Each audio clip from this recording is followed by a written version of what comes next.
Hola Iglesia, un gusto poder saludarlos una vez más en esta oportunidad. Vamos a estar compartiendo una reflexión basados en la palabra del Señor. El título del sermón que voy a estar compartiendo a continuación con ustedes lo he llamado como un juego que a veces jugamos en nuestras familias. Se llama así, Uno. Ese es el nombre del título de esta reflexión, de este sermón. Uno. Tal vez tú has jugado uno ya en el pasado con tu familia, con tus amigos. Por si acaso uno no me está patrocinando para hablar de ellos, entonces si tal vez me quieren patrocinar, pues que me patrocinen. Pero uno es un juego que solemos jugar con nuestras familias, ¿no es cierto? Entonces consiste básicamente en que cada persona va a tener una mano de tarjetas, ¿no es cierto? Va a tener un grupo de tarjetas y pues van a haber diferentes motivos, ¿no es cierto? Hay números, hay algunos comodines como esto. Tal vez lo han jugado ya antes en el pasado, ¿no es cierto? Entonces, tiene varias reglas. Cada jugador tiene su turno para poder tirar su carta. O, por ejemplo, si hay una tarjeta del mismo color y mismo número en el centro de la mesa, yo puedo colocarla y así robar turno. Y en fin, creo que hay diferentes reglas en cada parte del mundo y en cada país del mundo. Y este juego, pues a modo personal me encanta. Claro que debemos admitir que es un juego que usualmente lleva a la competitividad y a veces hasta amigos terminan peleando por este juego tan emocionante, ¿no es cierto? Pero hay algo por el cual quiero traer a colación este juego, y es que la regla tal vez principal es que cuando tú ya has colocado la mayoría de tus cartas, voy a tirar estas tres cartas, la mayoría de tus cartas las has ya colocado al centro y te queda una sola carta, ¿qué es lo que tienes que decir? Dilo conmigo, uno. ¿Y qué pasa si no dices uno? Pues te penalizan y tienes que coger, agarrar, tomar una o dos tarjetas más. O si de pronto tienes tres tarjetas, dos tarjetas y cantas uno, también te van a penalizar, ¿no es cierto? Entonces el juego, creo que el corazón del juego es que cuando tienes una tarjeta, la última tarjeta, tienes que decir uno. La pregunta es, ¿ustedes ven más de dos tarjetas aquí? Tal vez tú ves que hay otra tarjeta escondida. ¿Será que Joa tiene unas bajo la manga? No, tengo solamente una tarjeta. ¿Cuántas ves? Una. ¿Ves dos? ¿Ves más? ¿Ves que esta carta se puede partir? No, no es cierto. Es una sola carta. Y bueno, ahora tú podrías preguntarte conmigo, bueno, ¿y qué tiene que ver comenzar a hablar de uno y qué tiene que ver eso con esta noche? ¿Qué tiene que ver eso con una reflexión? Bueno, yo quiero que pensemos en esta noche que Jesús tenía un mensaje. Él tenía una petición especial. Había algo en su corazón que incluso él en la Biblia parece que él la hizo a Dios, y esta predicación está relacionado a ser uno. Entonces, quiero que leas conmigo Juan, capítulo 17, verso 21. Juan, capítulo 17, verso 21. Mientras lo buscas, Juan 17, 21. Quiero contarte que vamos a estar mirando varios pasajes, entonces también para que alistes tu Biblia. Y también quiero que desde ya le prestes atención al versículo anterior, a Juan 17, 20. Ok, vamos a leer entonces Juan 17, 21. Y este dice así: Te pido que todos ellos estén unidos, que como tú, Padre, estás en mí y yo en ti, también ellos estén en nosotros, para que el mundo crea que tú me enviaste. Un versículo que a modo personal me encanta, me parece muy chévere, porque todos esos temas de iglesia, de eclesiología y entender el corazón de Dios para la iglesia, pues me encanta. Tal vez lo has leído antes, has escuchado algún sermón de este versículo antes. De hecho, en una reunión de líderes compartí una pequeña reflexión también al respecto. Y quiero hoy poder estudiar esto contigo. ¿Listo? Entonces, vamos a ir mirando este versículo parte por parte. Vamos a fijarnos entonces en primer lugar en esta primer parte del versículo que dice: te pido que todos ellos estén unidos. Hay otra versión que dice: te pido que se mantengan unidos entre ellos. Yo veo aquí que Jesús no solamente estaba pensando en sus discípulos, sino en cuando Jesús se fuera y sus discípulos tuvieran que continuar su tarea e incluso estaba pensando en las personas que vendrían más adelante. Y está pidiendo en un presente que sea continuo, en un futuro. Está pidiendo que se mantengan en unidad. Y el centro de esta oración es la palabra unidad.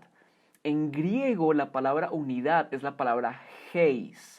Y podemos escribirlo tal como lo decimos, J-E-I-S, heis. Y significa uno. Uno. Está mal, está al revés de la tarjeta. Significa uno. No hay otra traducción. Es tal vez una de las pocas palabras en griego que va a tener un solo significado. Traduce uno. Sin excusas, sin justificaciones, sin condiciones, sin que, bueno, sí es uno, pero tiene diferentes lados. No, uno. Traduce eso, uno. Entonces, yo veo que Jesús tenía en su corazón el deseo, al punto que Él se lo pide a Dios como una oración. Dios, que ellos se mantengan uno, como uno. Uno sin condiciones, uno sin excusas. Yo creo que si Jesús viniera hoy en día y nos preguntara, bueno chicos, si te preguntara a ti, amigo, amiga, hijo, hija, ¿qué pasó? ¿Por qué en la iglesia hay división? ¿Por qué en las familias no hay unidad? ¿Por qué en tu matrimonio? ¿Por qué en tus amistades no hay unidad? ¿Qué pasa? ¿Por qué en las iglesias hay tantas divisiones? ¿Por qué hay varias doctrinas, denominaciones? ¿Qué pasó? Yo creo que la respuesta que yo le daría es, pues Jesús, es que tú no sabes, tú no entiendes, es que somos muy diferentes, es que hay muchas diferencias, es que pensamos igual, no pensamos igual. Yo creo que Jesús diría, pero es que yo quería que ustedes fueran uno. Entonces de ya yo creo que esto es una invitación a que tú y yo pensemos que el corazón de Jesús es que estemos en unidad en todas las relaciones que nosotros tenemos, pero que entendamos que siempre van a haber diferencias, pero que la invitación de Jesús es no centrarnos en esas diferencias, sino centrarnos en esto que nos hace uno, que es Él y que es nuestra fe en Él. Continuemos. El versículo continúa diciendo, así como tú y yo estamos unidos. Entonces, yo creo que aquí en esta oración podemos también nosotros reflexionar en cómo es la relación del Padre y del Hijo y si tal vez podemos encontrar en ellos la forma, la estrategia en cómo podemos estar en unidad. Cuando leemos Juan capítulo 5, 19, que dice, Jesús les dijo, les aseguro que el Hijo de Dios no puede hacer nada por su propia cuenta, solamente hace lo que ve hacer al Padre. Todo lo que hace el Padre también lo hace el Hijo. Entonces, Jesús en su vida nos enseñó varias cosas. Incluso vamos a ver que Él nos dejó ejemplo de cómo podemos estar en unidad, pero recordemos que si Jesús lo hizo y si Jesús lo enseñó, es porque lo vio hacer al Padre y lo aprendió en su relación con el Padre. Entonces, en la vida de Jesús yo veo dos cosas de cómo podemos estar en unidad. En primer lugar, Juan capítulo 13, versos 13 y 16 dice, ustedes me llaman maestro y señor, y tienen razón porque lo soy. Pues si yo, el maestro y señor, les he lavado a ustedes los pies, también ustedes deben lavarse los pies unos a otros. Yo les he dado un ejemplo para que ustedes hagan lo mismo que yo les he hecho. Les aseguro que ningún servidor es más que su Señor y que ningún enviado es más que el que lo envía. Yo me imagino a Jesús lavando los pies ahí a los discípulos, ahí limpiándole las uñas de los pies a Pedro, lavándole bien el tobillo a Juan. Y yo creo que, como podemos ver en la Biblia, definitivamente esto fue algo impactante para los discípulos. Pero Jesús aquí les dijo, miren, no se trata de estar por encima de otros, se trata de servir. Y creo yo que el servicio trae unidad. Jesús estuvo en actitud constante de servicio a Dios y esa misma actitud Él la reflejó a sus discípulos y se las enseñó. Y creo yo que para poder estar en unidad, lo primero que tenemos que hacer es tener una actitud de servicio. Jesús, nuestro Maestro, nuestro Salvador, Él fue el primero en tomar esta actitud de servicio. ¿Por qué nosotros no? Y lo segundo que también lo veo en Juan capítulo 13, versículo 34, y vamos a leerlo porque me parece un versículo muy lindo. Juan 13, 34 dice de la siguiente manera: les doy este mandamiento nuevo, que se amen los unos a los otros, así como yo los amo a ustedes. Así deben amarse ustedes los unos a los otros. Hay otra versión que dice que deben amarse así como yo los he amado. ¿Cómo nos amó Jesús? Entregando su vida por nosotros. ¿Cómo nos amó Cristo? Entregando su vida en la cruz. Y yo me pregunto, como leíamos antes, ¿somos nosotros más grandes que nuestro Señor? No. Y si tal vez no vamos a tener una muerte de cruz, creo que lo mínimo que podemos hacer es estar dispuestos a renunciar a nuestros caprichos, a nuestros deseos, a la forma en como yo quiero hacer las cosas para poder buscar estar en unidad. Y que este mismo versículo dice: ámense los unos a los otros. Y en este versículo, en griego, cuando dice los unos a los otros, cuando dice unos a otros, está usando la palabra heis, que significa uno. Entonces, creo que es una invitación de Jesús a que podamos amarnos renunciando a nosotros mismos, pero buscando esa unidad. Cuando nos amamos y cuando estamos dispuestos a renunciar y a entregarnos los unos a los otros. Y recordemos que esto es algo que Jesús vio y que Jesús enseñó porque lo vio hacer al Padre. Tercero, sigamos leyendo. Dice que también ellos se mantengan unidos a nosotros. Que ellos también se mantengan unidos a nosotros. Y esa es la razón por la cual yo quise traer este sermón en esta oportunidad.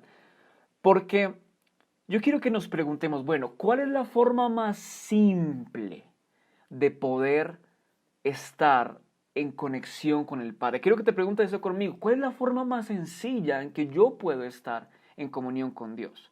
Sí, tal vez yo puedo tener amigos, puedo tener amistades, pero si no estoy en contacto continuo con ellos, si no estoy hablando con ellos, si no hablo contigo, si no te hago una llamada, si no te escribo un mensaje de texto, pues realmente no vamos a poder mantener una unidad, ¿no es cierto? Entonces yo creo que lo mismo pasa con Jesús. Y de hecho, Jesús nos dio ejemplo de cómo podemos estar unidos con el Padre, así como Jesús quiere que estemos unidos con Él.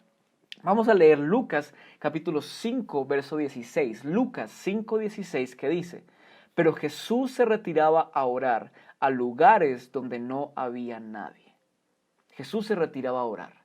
Y yo creo que estando en oración, hablando con Dios, escuchando a Dios, fue que Jesús aprendió y le fue enseñado todo lo que Él luego nos enseñó a nosotros.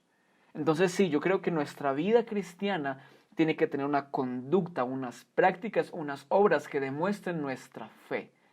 Pero creo yo que el centro, el núcleo de nuestra fe es pasar tiempo hablando con Dios. Podríamos decir es pasar tiempo en oración, pero a mí me gusta más decir pasar tiempo hablando con Dios, escuchándolo a Él. Jesús lo hizo. Jesús tomaba tiempo para orar. Si nosotros hoy en día hablamos de Cristiano Ronaldo, es porque Cristiano Ronaldo ha jugado miles de partidos y hablamos de él. Entonces yo creo que si la Biblia se toma el tiempo, el escritor de esta carta se tomó el tiempo para decir que Jesús oraba, fue porque en muchas oportunidades vio orar a Jesús. Y esa es la forma en que podemos también permanecer unidos al Padre. Y luego la última parte de este versículo que dice: así la gente de este mundo creerá que tú me enviaste. Así la gente de este mundo creerá que tú me enviaste. También esta versión dice: para que el mundo crea que tú me enviaste. Y aquí vamos a fijarnos también en el versículo anterior, en Juan 17:20, que dice: no te ruego solamente por estos, sino también por los que han de creer en mí al oír el mensaje de ellos. Jesús estaba pensando en los que habrían de creer en el futuro. Pero ¿cómo van a creer? Justamente este versículo nos está diciendo la estrategia. Yo he tenido formación misionera por varios años, he tenido la oportunidad de ir a Jucum, de participar en varias escuelas, entrenamientos misioneros, y he aprendido y he obtenido información importantísima y métodos de misiones y de evangelismo increíbles, pero nunca he escuchado un método que me diga que la unidad es una forma para que la gente conozca de Dios y para que la gente crea en Jesús. Y aquí Jesús mismo en esta oración lo está diciendo. y está pidiendo por unidad. Y está pidiendo por unidad no solamente para que nos veamos tan lindos, todos bonitos, abrazaditos, qué lindo que nos vemos unidos. No, Él está pidiendo que estemos unidos para que las personas que no conocen de Jesús, que no creen en Dios, puedan ver esa unidad y puedan creer. Y es que la unidad es el reflejo de que Jesús puede transformar vidas. Porque si una persona ve personas que se la pasaban peleando, discutiendo, una familia, un matrimonio que se la pasaba discutiendo, y de repente, de un día para otro, comienza a haber un cambio y ven que la iglesia, ven que la familia, ven que un matrimonio, ven que una amistad comienza a estar unida, van a ver que hay algo que pasó y van a querer eso que provocó esa unidad y van a encontrarse con Jesús. La unidad también es el ambiente para que los no creyentes experimenten el amor de Dios.